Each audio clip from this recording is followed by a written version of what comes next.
আমন্ত্রণ দুপুরে বাংলাদেশে। শুরুতেই জানিয়ে দেব শিরোনামগুলো। সারা দেশে রেল চলাচল বন্ধ, ছাড়ছে না লোকাল বা আন্তনগর ট্রেন। মূল দাবি পূরণ হলেও বাদ বাকি ইস্যুতে আলোচনায় বসতে প্রস্তুত সরকার, জানালেন উপদেষ্টা। আমরা তো ওনাদের সাথে আলোচনার জন্য প্রস্তুত। ওনারা আসুন, আমরা গতকালকেও বলেছি আসুক, আলোচনা করুক, তারপরে আমরা এরপরে আবার দরকার হলে আবার আমরা অর্থ বিভাগে যাব। আমরা একটা মিনিটের জন্য কর্মবিরতিতে যেতে চাই নাই, আমাদেরকে অর্থ মন্ত্রণালয় এই কর্মবিরতিতে বাধ্য করছে। আটকে পড়া ট্রেন যাত্রীদের গন্তব্যে পৌঁছাতে বিকল্প হিসেবে বিআরটিসির বাস চালু। দুর্ভোগ হলেও সন্তুষ্ট যাত্রীরা। এত মাল সামান নিয়ে আসছি, এখন ট্রেন চলবে না, আমরা এটা কষ্ট পাচ্ছি না। ট্রেনের টিকিট অলরেডি অনলাইনে কাটা, তাহলে আপনারা আমাদের বিআরটিসির সার্ভিসটা নেন। লালমনিরহাটের সোনালী ব্যাংকের শাখায় সুড়ঙ্গ খুঁড়ে ডাকাতির চেষ্টা। থানায় কর্তৃপক্ষের জিডি, 2 সদস্যের তদন্ত কমিটি গঠন। থমকে গেছে উৎপাদন, সংশোধিত বাজেটে কাটছাট হচ্ছে জিডিপির আকার। কর্মসংস্থানে পড়বে নেতিবাচক প্রভাব।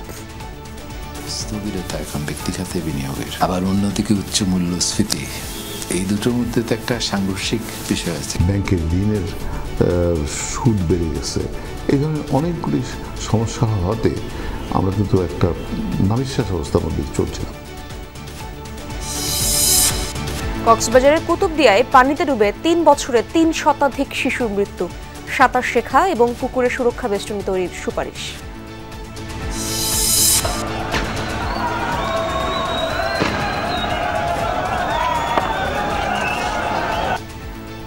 এখনো উত্তপ্ত কঙ্গো, সেনা বিদ্রোহীদের তুমুল সংঘাতে প্রাণহানি 17, ঝুঁকিতে শান্তিরক্ষীরা। প্রতিবেশী রুয়ান্ডার বিরুদ্ধে বাড়ছে অভিযোগ, নিন্দা।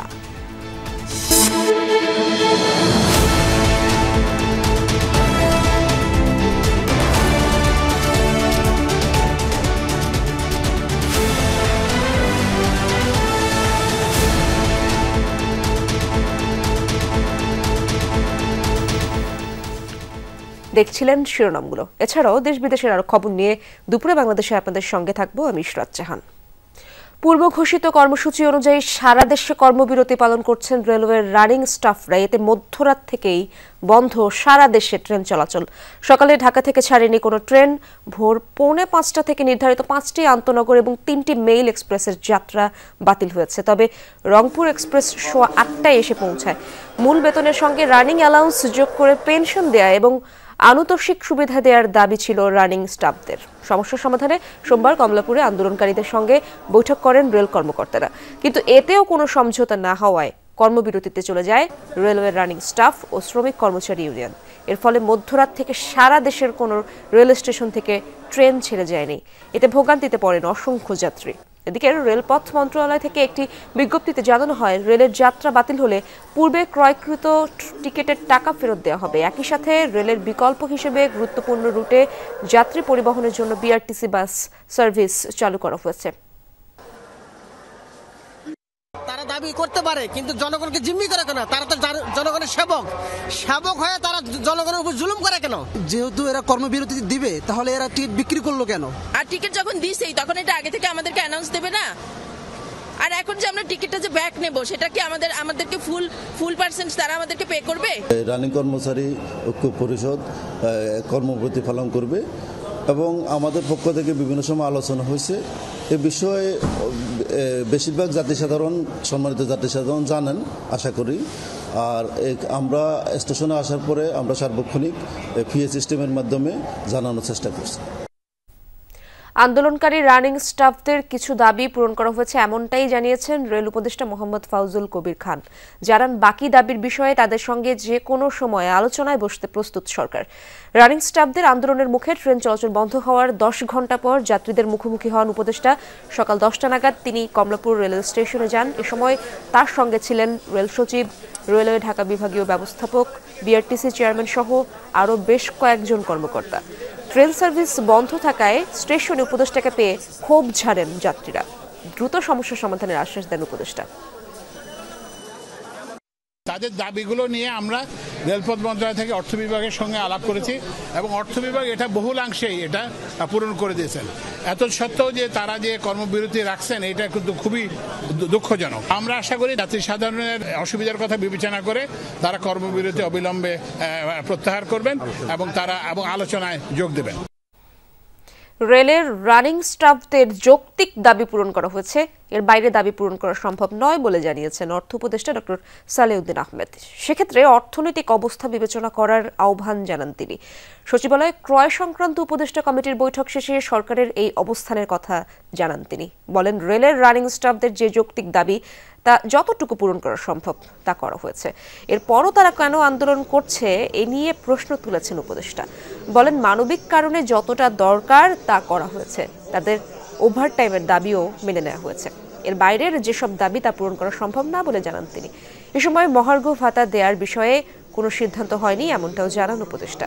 আরও জানান, ক্রয় সংক্রান্ত উপদেষ্টা কমিটিতে চাল, ডাল, গমের মজুদ নিশ্চিত করা হবে, রোজায় যেন ঘাটতি না হয়। রেলের কিছু ইস্যু ছিল, তাদের কিছু কর্মচারীদের আমরা বেশ কয়েকদিন আগেই আমাদের তাদের যৌক্তিক যে সেগুলো আমরা দিয়েছি। তারপরে তারা কেন করেছে এটা তাদের ব্যাপার। কারণ হয় কি, প্রত্যেকেরই দাবি দেওয়া, একাধিক দাবি দেওয়া থাকে, তাই না? তারা বলেছে এই দিতে হবে, ওভারটাইম অ্যালাউন্স দিতে হবে, পেনশন। আমরা যতটুকু আমাদের সম্পদের সেটা আমরা বলেছি, অন্যরা সংস্থা আমরা যে বই দিয়েছি আমরা দিয়েছি। এতে মোটামুটি আমার মনে হয় একটা যুক্তি ছিল এবং আমরা দিয়েছি সুবিধা।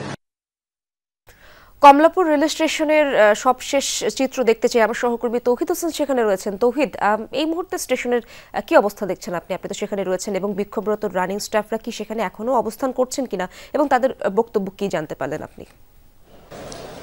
ইশরাত, এই মুহূর্তে আমি যেখানে দাঁড়িয়ে আছি সেটা বিমানবন্দরের ঠিক প্ল্যাটফর্মের পাশে যে ভিআইপি রুমটি, সেই ভিআইপি রুমের সামনে সব গণমাধ্যমের কর্মীরা আসলে এই মুহূর্তে দাঁড়িয়ে আছেন। কেননা রেলওয়ে উপদেষ্টা যখন এখান থেকে রানিং স্টাফদের যারা কর্মবিরতি করছেন তাদের সাথে যখন তারা আলোচনা করলেন, তারপরে যখন উনি বেরিয়ে গেলেন, তারপরে কিন্তু তারা নিজেরা এক ধরনের বৈঠকে বসেছেন এই কক্ষটিতে। একটু দেখাই, এখানে যা কিছু মানুষজনকে দেখতে পাচ্ছেন তারা মূলত সবাই গণমাধ্যমের কর্মী, কারণ তারাও সবাই জানতে যাচ্ছে যে এই বৈঠক থেকেই হয়তো কোনো একটি সিদ্ধান্ত আসবে, এমন একটি আমরা ধারণা পেয়েছি। এই বৈঠকে এই মুহূর্তে উপস্থিত আছেন রেল সচিব জনাব ফাহিমুল। কিছুক্ষণ আগে যখন এই বৈঠকটি শুরু হলো তার ঠিক আগ মুহূর্তে আমরা দেখতে পেলাম বিএনপি চেয়ারপারসনের সহকারী এবং শ্রমিক নেতা শিমুল বিশ্বাস এই কক্ষে প্রবেশ করেছেন। তিনি কেন প্রবেশ করেছেন সেটি নিয়ে এক ধরনের গুঞ্জন কিন্তু এই মুহূর্তে এখানে চলছে, কিন্তু তিনি এখন বৈঠকে আছেন। এখন পর্যন্ত রানিং স্টাফদের পক্ষ থেকে যেই বক্তব্য আগে দেওয়া হয়েছিল রেলওয়ে উপদেষ্টাকে, তারা যেই বক্তব্য দিয়েছেন এখন পর্যন্ত তারা কিন্তু সেই আগের কথাতেই অনড়। তাদের সমস্ত দাবি মানতে হবে, তা না হলে তাদের যে কর্মবিরতি তারা আপাতত সেটি প্রত্যাহার করবেন না। এটি গেল একটি দিক। আর এর বাইরে আমি যদি স্টেশনের পরবর্তীতে আমি যদি যাত্রীদের অবস্থা বলি, যাত্রীদের অবস্থা কিন্তু যেটি তারা আসলে অনেকেই বিপাকে পড়েছেন। যারা অনেকে আমরা কথা হলো যারা আসলে জানতেন না যে এখানে কর্মবিরতি চলছে, অনেকে এসেছেন কর্মবিরতির কথা জেনেও যে যদি কোনো সমাধান হয়ে যায় এবং তাদের যদি ট্রেন কিছুটা দেরিতেও ছাড়ে তারপরও তারা আসলে গন্তব্যে কিছুটা দেরিতে যেতে রাজি।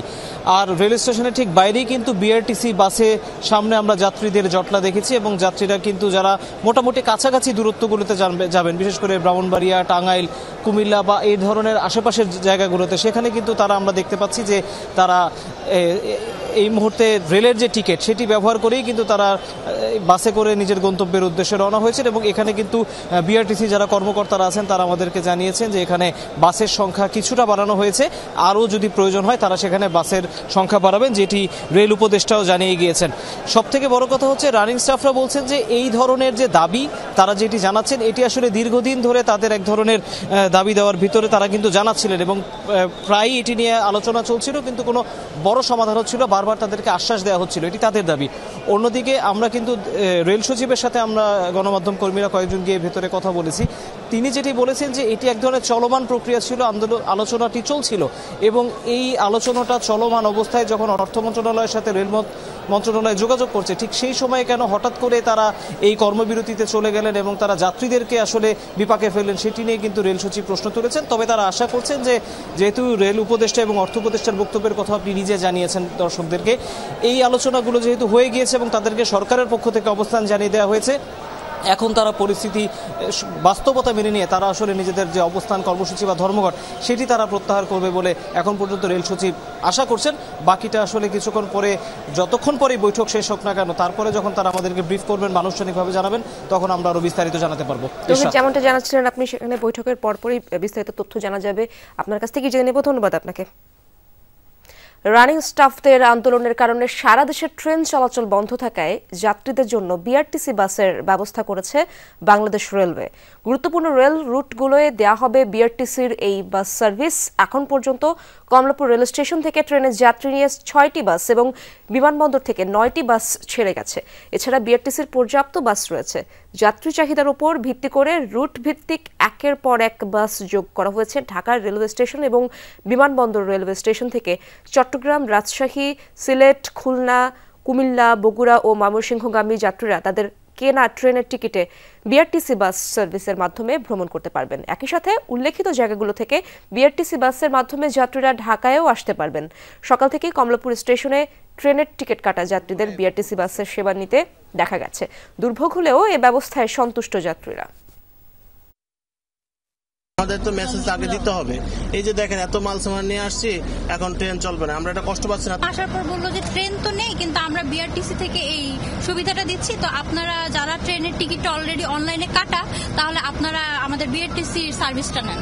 আমরা সার্ভিস দিতে আছি যাতে যাত্রী কোনো ভোগান্তি না হয়। এখনো পর্যন্ত হচ্ছে আমাদের কমলাপুর থেকে হচ্ছে 6টা বাস গেছে বিভিন্ন গন্তব্যে। কিশোরগঞ্জে 2টা, যশোরে একটা, খুলনাতে একটা, জামালপুরে একটা, রংপুরে একটা। এটা ছাড়া হচ্ছে আমাদের বিমানবন্দর থেকেও বাস যাচ্ছে। বিমানবন্দর থেকে 9টা বাস এখনো পর্যন্ত গেছে। ওইখানে হচ্ছে আরো 10টা বাস রেডি আছে। বিআরটিসি বাস সার্ভিসের ব্যাপারে বিস্তারিত আরো তথ্য জানার চেষ্টা করব। সায়দাবাদে রয়েছেন আমার সহকর্মী রাব্বি সিদ্দিকী। রাব্বি, আপনি তো সেই সায়দাবাদ টার্মিনালে রয়েছেন। ট্রেন চলাচল বন্ধের কারণে বাসে যাত্রীদের ভিড় কেমন দেখছেন আপনি? ইসরাত, সায়দাবাদে আছি, টার্মিনালে প্রায় ঘন্টাখানেক ধরে এখানে আছি এবং এখানকার যে দৃশ্য দেখছি যে আসলে ট্রেন চলাচল বন্ধের পর যাত্রীরা তো সাময়িকভাবে কিছু যাত্রী আমরা দেখেছি যে বিআরটিসির যে সার্ভিসটি সেই সার্ভিসটি নিয়েছেন, তবে অনেকেই আবার টাকা ফেরত নিয়ে তারা আসলে যে যার মতো করে বাসে বা অনেকেই দেখেছি যে নিজস্ব পরিবহনে কিন্তু যার যার গন্তব্যে কিন্তু ছুটে যাচ্ছেন। টার্মিনালে আসার পরে এখানকার যারা স্টাফ আছেন তাদের সাথে কথা বলে এবং যাত্রীদের সাথে কথা বলে যে বিষয়টা জানতে পারলাম যে এই ঘটনার পর থেকে টার্মিনালে যাত্রী চাপ বেড়েছে এবং আসলে সবাইকে তো যেতে হবে এবং আজকে যেহেতু ছুটির দিন, তো সে কারণে আসলে যাত্রী চাপ বেশি এবং স্টাফরা সেই কথাই বলেছেন যে আজকে কেন তারা কারণটি জানে না যে রেল চলাচল বা ট্রেন চলাচল যে বন্ধ সে কারণ জানে, তবে যাত্রী চাপ বেশি বলে তারা জানিয়েছেন। এবং এখানে কিন্তু বিভিন্ন গন্তব্যের গাড়িগুলো আছে, তো যাওয়া নিয়ে কিন্তু তেমন কোনো ভোগান্তি নেই। বাড়তি ভাড়ার যে অভিযোগটি সেটি আছে এবং এই যে সুযোগটি সবসময় সুযোগটি কাজে লাগায় বাসের যারা স্টাফরা এবং আজকেও আমরা দেখেছি সেই জিনিসটি দেখতে পাচ্ছি যে এই যে মানুষের যে অসহায়ত্ব এবং দুর্ভোগে পড়লে আসলে বাসের যারা স্টাফ আছেন তারা আসলে এই সুযোগে বাড়তি ভাড়াটি আদায় করে নেন, সেটি আমরা দেখতে পেয়েছি। এছাড়া অন্যান্য যে স্থানগুলো যেগুলো থেকে বাস ছেড়ে যায় আমরা দেখেছি, যেমন কমলাপুরের পাশেই যে কাউন্টারগুলো আছে সেখানেও যাত্রী চাপ আছে। এছাড়া আমরা যাত্রাবাড়িতে খবর নিয়েছি, সেখানেও কিন্তু যাত্রী চাপ আছে। আসলে এই ট্রেন চলাচল বন্ধ হওয়াতে আসলে আকস্মিক মানুষজন বিপদে পড়েছে এবং তাদের সেই বিপদ থেকে সাময়িকভাবে উদ্ধার করার জন্য কিন্তু বিআরটিসি বেশ কয়েকটি বাস কিন্তু চলাচল শুরু করেছে এবং সেই সার্ভিসও মানুষজন নিচ্ছে, যাত্রীরা নিচ্ছে। তবে আসলে অধিকাংশ আমরা দেখেছি যে টিকিটের টাকা ফেরত নিয়ে গেছেন এবং তারা আসলে বিভিন্নভাবে তারা এই ঢাকা ছাড়ছেন, সেই চিত্রই কিন্তু আমরা দেখতে পাচ্ছি। ইসরাত, রাব্বি, আপনি জানাচ্ছিলেন দুর্ভোগ থাকলেও যাত্রীরা সন্তুষ্টির কথাও জানিয়েছে, সে ব্যাপারেও জেনেছি আমরা। ধন্যবাদ আপনাকে। আমার আরেক সহকর্মী রাজশাহীতে রয়েছেন, অনেকক্ষণ যাবত তিনি অপেক্ষা করছেন, তারেক মাহমুদ। তারেক, যাত্রীরা কিভাবে নিজ গন্তব্যে যাচ্ছেন, বাসে ভিড় কেমন দেখছেন আপনি এবং তাদের কথাও তো আপনি শুনেছেন, সে ব্যাপারে জানতে চাই। ইরশাদ, বাসে আসলে ভিড় সকাল থেকে ছিল, এখন কিছুটা কম এবং যারা ট্রেনের টিকিট কেটেছিলেন তারা বেশিরভাগ যারা রয়েছেন, আমি এখন রয়েছি ঢাকা বাস স্ট্যান্ডে, তারা এই ঢাকা বাস স্ট্যান্ডে বিভিন্ন বাসে তারা যাতায়াত করার জন্য যে এসেছেন এবং এখন পর্যন্ত যারা ট্রেনের টিকিট কেটেছিলেন আসলে আমরা তাদের সাথে একটু কথা বলতে চাই। আপনি তো ট্রেনের টিকিট কেটেছিলেন, যেতে পারলেন না কেন, কি অবস্থা? আমার ট্রেন ছিল বর্ণতা এক্সপ্রেসে সকাল 7টার দিকে, তারপরে আমি তো 6:50 বা 6:30টার দিকে রিপোর্ট করছে। তারপরে বললো যে ট্রেন যাবে না বা এরকম একটা বিষয়। কারণ এখন বাজে 1টা, তো এই যে 6-7 ঘন্টা আমার কিন্তু আজকে আর অফিস করতে পারলাম না। এইটার কম্পেনসেশনকে রেল আমাকে দিবে, নাম্বার 1। নাম্বার 2 হচ্ছে টিকিটের বিষয়ে যে আমরা করেছি অনলাইনে টিকিট, অনলাইনের টাকাটা আমাদের ফেরত দিচ্ছে না, ফিজিক্যালি যারা টিকিট করেছে তাদেরটা ফেরত দিচ্ছে। এইটা যে রেলের একটা অব্যবস্থাপনা, এটা খুব তাড়াতাড়ি সমাধান করা উচিত বলে আমি মনে করি। আর হচ্ছে এর মধ্যে আমি সেনাবাহিনীর ক্যাপ্টেনের সাথে আমি দেখা করেছি, এখানে যারা ডিউটিতে ছিল তারা আমাকে আশ্বাস দিয়েছে যে এটা তাড়াতাড়ি দিবে, টাকাটা ব্যাক করবে। তারপরে আমি হচ্ছে ওইখানে রেলের হচ্ছে ধন্যবাদ আপনাকে। এবং সেই সাথে সাথে আসলে শুনছিলেন ইশরাত যে অনেকে কিন্তু এখন ট্রেনের যে টিকিটের টাকা সেটি ফেরত পায়নি, এবং সকালে আসলে ভিড় অনেকটাই বেশি ছিল। বাসে যে বাসগুলো ছিল ঢাকা বাস স্ট্যান্ড থেকে, সে বাসগুলো কিন্তু ছেড়ে গিয়েছে, এবং অন্য স্বাভাবিক দিনের মতো যেমন বাসে ফাঁকা থাকে কিছুটা সিট, আজকে কিন্তু ফাঁকা নেই, ও অতিরিক্ত যে যাত্রীর চাপ সেটি কিন্তু হয়েছে। এবং সকাল থেকে আমি যতটুকু দেখতে পাচ্ছি যে ঢাকা বাস স্ট্যান্ডগুলোতে যেমন দেশ ট্রাভেলস, ন্যাশনাল ট্রাভেলস, শ্যামলী, একতা থেকে শুরু করে হানিফ, সকল বাসের কাউন্টারগুলোতে আসলে যাত্রীরা এসেছেন স্টেশনে, তারা দীর্ঘক্ষণ অপেক্ষা করেছেন টিকিটের টাকার জন্য, এবং টাকা যারা না পেয়েছেন তাদেরকে আশ্বস্ত করা হয়েছে 1 সপ্তাহের ভেতরে কিন্তু তাদের যে কোনো দিন তাদের টাকা দেওয়া হবে। এবং সকাল 6টায় কিন্তু রাজশাহী থেকে সাগরদাড়ি, 6টা 20-এ তিতুমির, 6টা 40-এ মধুমতি, 7টায় বনলতা এবং 7টা 40 জানাচ্ছিলেন আপনি সেখানকার ভোগান্তি চিত্র আমরা জানছিলাম আপনার মাধ্যমে। ধন্যবাদ আপনাকে। বাণিজ্য ঘাটতি মেটাতে বাংলাদেশ থেকে পাট ও ওষুধ রপ্তানি করতে ব্রাজিলের প্রতি আহ্বান জানিয়েছে বিএনপি।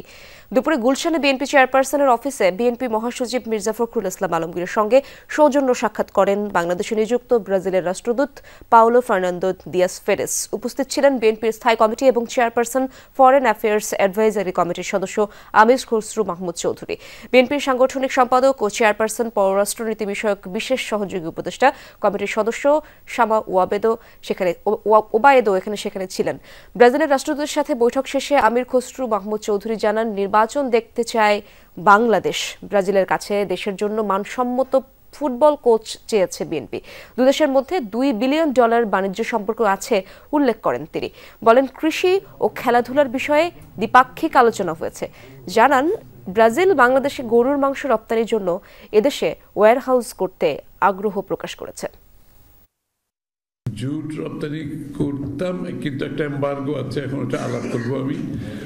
ফার্মাসিউটিক্যালসের কিছু রপ্তানি হচ্ছে, বাট আরও সম্ভাবনা আছে আমাদের। আর ব্রাজিলে গার্মেন্টস রপ্তানি হচ্ছে, সেখানে আরও বড় ধরনের সম্ভাবনা আছে, সেটা নিয়ে আলোচনা হয়েছে। লালমনিরহাটের সোনালী ব্যাংকের শাখায় সুড়ঙ্গ খুঁড়ে ডাকাতির চেষ্টা হয়েছে। এই ঘটনায় একটি জিডি করেছে ব্যাংক কর্তৃপক্ষ। গঠন করা হয়েছে 2 সদস্যের তদন্ত কমিটি। পুলিশের দাবি, ভল্ট পর্যন্ত পৌঁছাতে পারেনি ডাকাত দল। ব্যাংকের পাশে খোঁড়া হচ্ছিল সুড়ঙ্গ, সেই খোঁড়াখুড়ি নিয়েই তোলপাড় শহর। লালমনিরহাট সদরের সোনালী ব্যাংক শাখার নৈশ প্রহরীর দাবি, ব্যাংকের ভেতরে পাহারায় ছিলেন তিনি। মধ্যরাতে পেছনের একটি কক্ষ থেকে শব্দ শুনে এগিয়ে এলে মেঝেতে গর্ত দেখতে পান। চিৎকার শুরু করেন তিনি। এ সময় পালিয়ে যায় দুর্বৃত্তরা। চোর বা ডাকাতের সন্ধানে তল্লাশি শুরু করে স্থানীয়রা, কিন্তু কারো খোঁজ মেলেনি। বাইরে যা দেখি ওই জগ ওই গর্তর মধ্যে আছে, তারপরে করার এবং সলুং করার একটা অস্ত্র, অনেক ড্রিল মেশিন প্লাস আমাদের এই ব্যাংক থেকে কিছু ভাউচার বাইর করিয়ে মানে বাইরে রাখছে। তাদের দেখি নাই কি উদ্দেশ্যে এখানে আসছে, তা আমার যেখানে দেখতেছি আমি অবশ্যই তারা ব্যাংক ডাকাতির উদ্দেশ্যে এখানে আসছে। এইভাবে সুড়ঙ্গ করে ব্যাংক ডাকাতি হয়, একদম টিভিতে দেখছিলাম বগুড়া কোথায় যে ডাকাতি হলো, সেটা বড় বড় শহরে এইটাই জানতাম, কিন্তু এই মফস্বলে গ্রামের ব্যাংকে এই ডাকাতি হবে এটা প্রথম দেখলাম। রাতেই ঘটনাস্থলে যায় আইন শৃঙ্খলা রক্ষাকারী বাহিনীর সদস্যরা। পুলিশ জানায়, ব্যাংকের পেছন থেকে সুড়ঙ্গ কেটে ভেতরে রেকর্ড রুম পর্যন্ত যেতে পেরেছে দুর্বৃত্তরা, তবে ভল্টে পৌঁছাতে পারেনি। অজ্ঞাতনামা চোরেরা পিছনের দেওয়াল কেটে ব্যাংকে চুরির চেষ্টা করেছেন, কিন্তু কোনো টাকা পয়সা চুরি হয় নাই, তাদের কোনো মালামাল খোয়া যায় না। নগদ টাকা বা অন্য কিছু খোয়া যায়নি বলে দাবি ব্যাংক কর্তৃপক্ষের। এ ঘটনায় সাধারণ ডায়েরি করা হয়েছে। তদন্ত উদ্ঘাটন করার পর দেখা গেল যে ওরা নাই, ওরা পালিয়ে গেছে, এতটুকুই। আর আমাদের কোনো ক্ষয়ক্ষতি হয়নি। আমাদের ডিজিএম স্যার আসছিলেন, জিএম স্যার আসছিলেন, ওনারা দেখছেন, ওনারা পর্যবেক্ষণ করছেন, কোনো সমস্যা নেই। থানায় অভিযোগ হয়েছে। সুড়ঙ্গ রহস্যের কারণ উদ্ঘাটনে 2 সদস্যের তদন্ত কমিটি গঠন করেছে সোনালী ব্যাংক। সাবরিনা লিজা, যমুনা নিউজ। ছাত্র জনতার আন্দোলনে রাজধানীর রামপুরায় একটি ভবনের ছাদের কার্নিশে ঝুলে থাকা এক তরুণকে গুলির ঘটনায় গ্রেপ্তার এএসআই চঞ্চল চন্দ্র সরকারকে আন্তর্জাতিক অপরাধ ট্রাইব্যুনালে হাজির করা হয়েছে। আরও তোলা হতে পারে আন্দোলনকারীদের মুখ চেপে ধরা বরখাস্ত পরিদর্শক আরশাদ হোসেন ও মিরপুর বিভাগের সাবেক এডিসি MM মইনুলকে। মঙ্গলবার সকালে ট্রাইব্যুনালে হাজির করা হয় এএসআই চঞ্চল চন্দ্রকে। অভিযোগ, গত 19 জুলাই ছাত্র আন্দোলন চলাকালে ঢাকার রামপুরা এলাকায় নির্মাণাধীন ভবনের ওপর উঠে আমির হোসেন নামে এক ছাত্রকে লক্ষ্য করে গুলি ছোড়ে চঞ্চল চন্দ্র সরকার। তবে এই ঘটনায় ভাগ্যক্রমে বেঁচে যান আমির। রোববার রাত 9:30টার দিকে আন্তর্জাতিক অপরাধ ট্রাইব্যুনালের প্রসিকিউটরের নেতৃত্বে ঢাকা মহানগর পুলিশের একটি দল তাকে দীঘিনালা থানা থেকে গ্রেপ্তার করে। আজই পুলিশের এডিসি MM মইনুল ইসলাম এবং হাইকোর্টের সামনে আন্দোলনকারীদের মুখ চেপে ধরা বরখাস্ত পরিদর্শক আরশাদ হোসেনকে ট্রাইব্যুনালে হাজির করার কথা রয়েছে। দর্শক, এই বিষয়ে আরো জানার চেষ্টা করব। ট্রাইব্যুনালে রয়েছেন আমার সহকর্মী মনিরুল ইসলাম। মনির, কখন নাগাদ আরশাদ হোসেন এবং MM মইনুলকে ট্রাইব্যুনালে তোলা হতে পারে এবং এই ব্যাপারে বিস্তারিত সর্বশেষ কি তথ্য রয়েছে আপনার কাছে? যে সেই চিত্রটা আসলে আপনাকে বা দর্শকদের দেখাতে পারলে ভালো হতো। কিছুক্ষণ আগে সেই আলোচিত বরখাস্তকৃত পুলিশ পরিদর্শক বরখাস্তকৃত ইন্সপেক্টর আরশাদ হোসেনকে তাকে এবং তিনি সহ মিরপুর বিভাগের দারুসালাম জোনের সাবেক এডিসি এবং মইনুল ইসলামকে, তাদের 2 জনকে আদালতে তোলা হয়েছে বলতে ট্রাইব্যুনালে হাজির করা হয়েছে এবং ইতোমধ্যে তাদেরকে হয়তো এজলাসেও তোলা হয়েছে। এবং এই 2 জন সহ আরেকজন যেটা যে চঞ্চল সরকার, তাকেও মোট এই 3 জন পুলিশ কর্মকর্তা এবং 3 পুলিশ এই সদস্যকে তোলা হলো আন্তর্জাতিক অপরাধ ট্রাইব্যুনালে। তাদের বিরুদ্ধে গণহত্যার অভিযোগ, তাদের বিরুদ্ধে মানবতা বিরোধী অপরাধের অভিযোগ।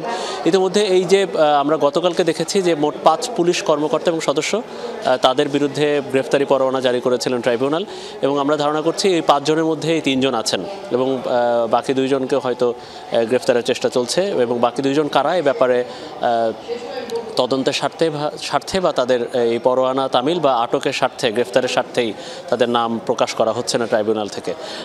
ইতিমধ্যে বিচারপতি যে আছেন তারাও ইতিমধ্যে এসেছেন ট্রাইব্যুনালে, প্রসিকিউশন যারা আছেন তারাও ইতিমধ্যে গেছেন ট্রাইব্যুনালে। আমরাও সাংবাদিকরা যাওয়ার চেষ্টা করছি যে আজকে কি হয়। নিশ্চয়ই এই যে আমরা বিগত কয়েক আসামি যাদেরকে হাজির করা হয়েছে, যাদের পরোয়ানা গ্রেফতারি পরোয়ানায় তাদেরকে গ্রেফতার করা হয়েছে, তাদের এইসব ঘটনায় যেটা হয় কাউকে জিজ্ঞাসাবাদ করা হয় তদন্ত সংস্থার মাধ্যমে বা আদালতের নির্দেশের মাধ্যমে এবং অধিকাংশতেই কারাগারে পাঠানোর আদেশ দেন ট্রাইব্যুনাল। তো আজকে দেখা যাক ট্রাইব্যুনাল কি আদেশ দেন এবং আমরা এই যে 3 জনের মধ্যে একজন যিনি তার বিরুদ্ধে আসলে কড়া অভিযোগ, নির্যাতনের অভিযোগ, নিপীড়নের অভিযোগ, আন্দোলনকারীদের হেনস্থা করার বা লাঞ্ছিত করার অভিযোগ আছে এবং বাকি 2 জনের বিরুদ্ধে এই ধরনের আছেন এবং একজনের বিরুদ্ধে তো রামপুরা এই কার্নিশের উপরে থাকা নির্দয়ভাবে গুলি চালানোর অভিযোগ, আর আরেকজনের অভিযোগ যে মিরপুর এলাকায়, রাজধানীর পুরো মিরপুর অঞ্চলে, বিশেষ করে দারুসালাম অঞ্চলে এবং গাবতলী ওই এলাকায় তার বিরুদ্ধে আন্দোলনকারীদের দমানোর অভিযোগ এবং তার বিরুদ্ধে মানবতা বিরোধী এবং গণহত্যার অভিযোগ আছে। ট্রাইব্যুনাল কি আদেশ দেয় সেটাই দেখার অপেক্ষা। ধন্যবাদ আপনাকে মনিরুল। থমকে গেছে উৎপাদন, সরকারি এবং বেসরকারি সব ক্ষেত্রেই কমেছে কর্মচাঞ্চল্য। সংশোধিত বাজেটে কমিয়ে আনা হচ্ছে জিডিপির আকার, একই সঙ্গে জিডিপির হার কমিয়ে প্রক্ষেপণ করেছে বিশ্বব্যাংক, IMF ও ADB। মোট দেশজ উৎপাদন কমে যাওয়ায় কর্মসংস্থানে নেতিবাচক প্রভাব পড়েছে। আস্থা সংকটে ব্যাহত হচ্ছে শিল্প উৎপাদন, আর আর্থিক টানাপোড়েনে সরকারি উৎপাদন এগিয়ে নিতে পারছে না সরকার। রাজধানীর বেশিরভাগ রাস্তায় এমন খানাখন্দ, দীর্ঘদিন ধরে হচ্ছে না সংস্কার, আর্থিক সংকটে থমকে আছে উন্নয়ন কাজ। কম ব্যয়ের কিছু সংস্কার উদ্যোগ বাস্তবায়ন হচ্ছে, এক্ষেত্রে অর্থ প্রাপ্তি নিয়ে আছে সন্দেহ। কয়েক মাস ধরেই সরকারি উন্নয়ন ব্যয়ে টানা হয়েছে লাগাম। পরিবর্তিত পরিস্থিতিতে সরকারি কিংবা বেসরকারি সব ক্ষেত্রেই থমকে গেছে কর্মচাঞ্চল্য। সার্বিক দিক বিবেচনা করে সংশোধিত বাজেটে কমিয়ে আনা হচ্ছে জিডিপির আকার, একই সঙ্গে জিডিপির হার অনেক কমিয়ে পূর্বাভাস দিয়েছে ঋণদাতা সংস্থা IMF। স্থবিরতা এখন ব্যক্তি খাতে বিনিয়োগের, সেটা আবার অন্যদিকে উচ্চ মূল্যস্ফীতি, এই দুটোর মধ্যে তো একটা সাংঘর্ষিক বিষয় আছে। কাজে সেখানে বিনিয়োগের পথে যেই রেগুলেটরি যেই জটিলতাগুলি আছে সেগুলোকে যদি সহজ করা যায়, যেটা আসলে বিনিয়োগের ক্ষেত্রে প্রধান বাধা, তাহলে আপনার ওই সংকোচনমূলক মুদ্রানীতি এবং বাজেটকে ম্যানেজেবল সাইজে রেখে ব্যক্তি খাতের বিনিয়োগকে স্টিল ঘুরে দাঁড়ানোর একটা পরিবেশ তৈরি করা যেতে পারে। শুধু আইএমএফই নয়, জিডিপির হার কমিয়ে প্রক্ষেপণ করেছে বিশ্বব্যাংক ও এশীয় উন্নয়ন ব্যাংক এডিবি। পরিবর্তিত এই অবস্থায় সার্বিক দিক বিবেচনা করে দেয়া হয়েছে এমন পূর্বাভাস। আমাদেরকে যদি আরও দ্রুতগতিতে এগোতে হয়, আমাদেরকে আমাদের বলি যে শিল্প খাত এবং সেবা খাত, এই দুটো খাতকে কিন্তু আরও দ্রুতগতিতে অগ্রসর হতে হবে, যাতে আমরা আরও দ্রুতগতিতে উন্নয়ন এবং প্রবৃদ্ধি অর্জন করতে সক্ষম হই। কমেছে বেসরকারি খাতের উৎপাদনও। গ্যাস ও বিদ্যুৎ সংকটের পাশাপাশি উৎপাদন ব্যাহত হবার অন্যতম বড় কারণ অনিশ্চয়তা। গ্যাসের সংকটে পড়েছি, ডলারের সংকটে পড়েছি, ব্যাংকের ঋণের সুদ বেড়ে গেছে, এই ধরনের অনেকগুলি সমস্যা হতে আমরা কিন্তু একটা নাবিশ্বাস অবস্থার মধ্যে চলছিলাম। তারপরে এত বড় একটা রেভলিউশন গেল, এখানেও ক্ষতিগ্রস্ত হয়েছে। এখন আমাদের ঘুরে দাঁড়াতে হবে, কারণ ব্যবসা বাণিজ্যের উপরে দেশের অর্থনীতি নির্ভর করে। পরিস্থিতি স্বাভাবিক হলে আগামী অর্থ বছরে ঘুরে দাঁড়াবে মোট দেশজ উৎপাদন বা জিডিপি। রিমন রহমান, যমুনা নিউজ, ঢাকা। জুলাই অভ্যুত্থানে আহতদের ৩৬ জনকে নতুন ভোটার কার্ড বিতরণ করেছে নির্বাচন কমিশন। এর মধ্যে ২১ জনকে দেওয়া হয় স্মার্ট কার্ড। সকালে আগারগাঁওয়ে জাতীয় চক্ষু বিজ্ঞান ইনস্টিটিউটে চিকিৎসাধীন ৩৬ জনের হাতে কার্ড তুলে দেন ইসির সিনিয়র সচিব আক্তার আহমেদ। এ সময় উপস্থিত ছিলেন এনআইডির মহাপরিচালক সহ চক্ষু বিজ্ঞান ইনস্টিটিউটের কর্মকর্তারা। এর আগে হাসপাতাল থেকেই আহতদের তথ্য এবং বায়োমেট্রিক সংগ্রহ করা হয়েছে। কার্ড প্রাপ্তদের মধ্যে ১৮ বছরের ঊর্ধ্বে ২১ জনকে দেওয়া হয় স্মার্ট কার্ড। সেই তালিকায় নতুন ভোটার ১৪ জন। আক্তার আহমেদ বলেন, এর মাধ্যমে আহতদের উন্নত চিকিৎসার জন্য বিদেশে নেয়ার প্রক্রিয়া সহজ হবে। আরও জানান, ঢামেক সহ বিভিন্ন হাসপাতালে আহতদের হাতে ভোটার কার্ড তুলে দেওয়া হয়েছে। মাঠ পর্যায়ে ভোটার হালনাগাদের কাজ চলছে বলেও জানান তিনি। এনআইডি কার্যক্রম বা এনআইডি কার্ড রিলেটেড বিষয়টা আমাদের কাছে, কাজে আমরা মনে করেছি যে এটা আমাদের নৈতিক অবস্থান থেকে এদেরকে আমরা এসে কার্ডটা তথ্যটা নিব এবং কার্ডটা পৌঁছে দিব। জুলাই আন্দোলনে যারা আমাদের কৃতিত্বের অধিকারী তাদেরকে আমাদের আজকের এই ছোট্ট উপহার। নির্বাচন সংস্কার কমিশনের সব প্রস্তাব বাস্তবায়ন করলে নির্বাচন কমিশনের স্বাধীনতা খর্ব হবে, এমন মন্তব্য করেছেন প্রধান নির্বাচন কমিশনার এএমএম নাসির উদ্দিন। দুপুরে নির্বাচন কমিশন ভবনে প্রধান নির্বাচন কমিশনারের সাথে সাক্ষাৎ করেন ইউরোপীয় ইউনিয়নের রাষ্ট্রদূত মাইকেল মিলার। সাক্ষাৎ শেষে কমিশনার জানান, নির্বাচন কমিশনের স্বাধীনতায় যাতে হস্তক্ষেপ করা না হয় সে বিষয়ে ইউরোপীয় জোটকে অবহিত করা হয়েছে। জানান, আগামী নির্বাচন অবাধ, সুষ্ঠু ও নিরপেক্ষ করা হবে বলে ইইউকে আশ্বস্ত করা হয়েছে। এ সময় জোটের রাষ্ট্রদূত মাইকেল মিলার জানান, আগামী নির্বাচন অবাধ, সুষ্ঠু ও আন্তর্জাতিক মানের করতে বাংলাদেশকে সব ধরনের সহায়তা করবে ইইউ।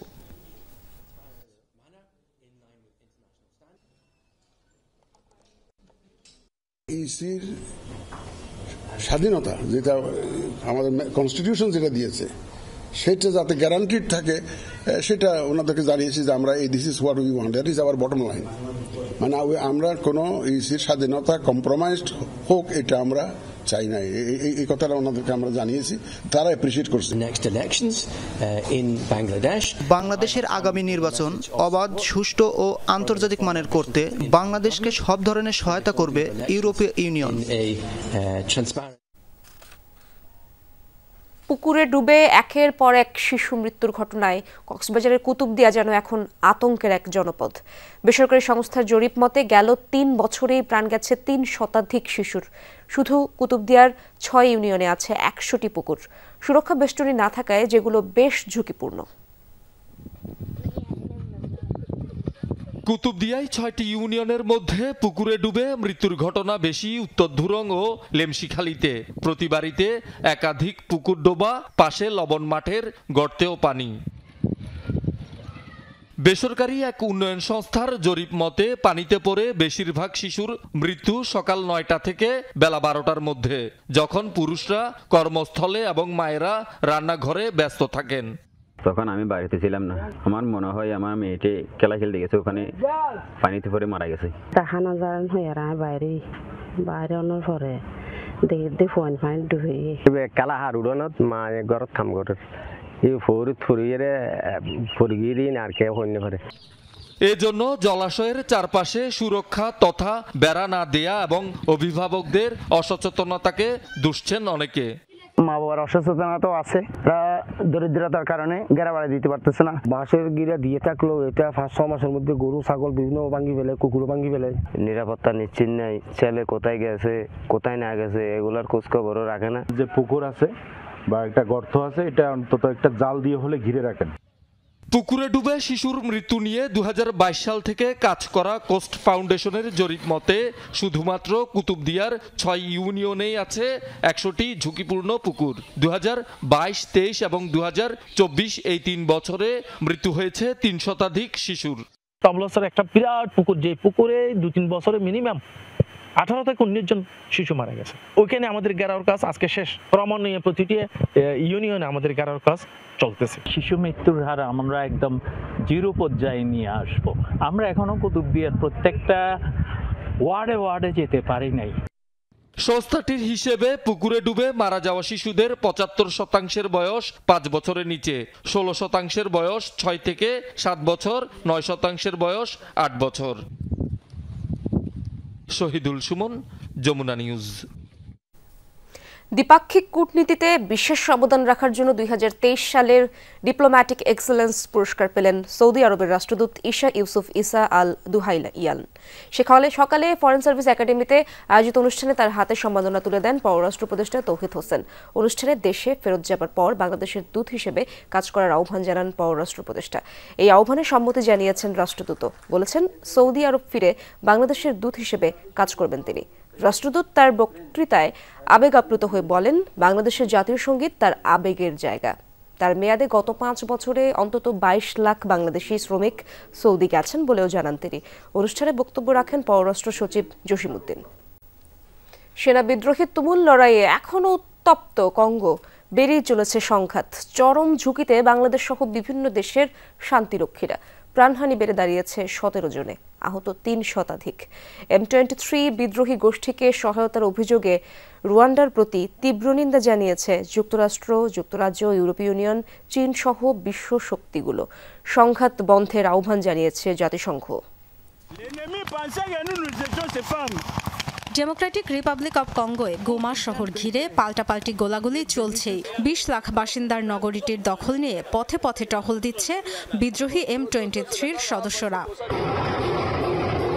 বেড়েই চলেছে সংঘর্ষ, দোকানপাট, অফিস আদালতে চলছে লুটপাট। অস্থিতিশীল পরিস্থিতিতে কারাগার থেকে বেরিয়ে গেছে 3000 কয়েদি। ঘর বাড়ি ছেড়ে পালিয়েছে হাজার হাজার মানুষ।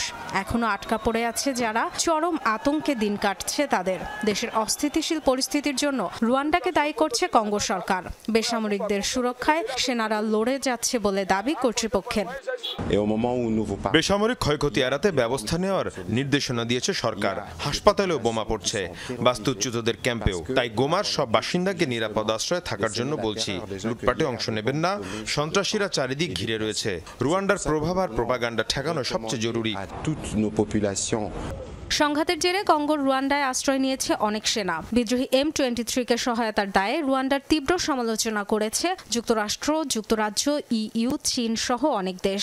জাতিসংঘের নিরাপত্তা পরিষদে এই ইস্যুতে হয়েছে আলোচনা। সংঘাত বন্ধের আহ্বান জানিয়েছেন মহাসচিব অ্যান্তোনিও গুতেরেস।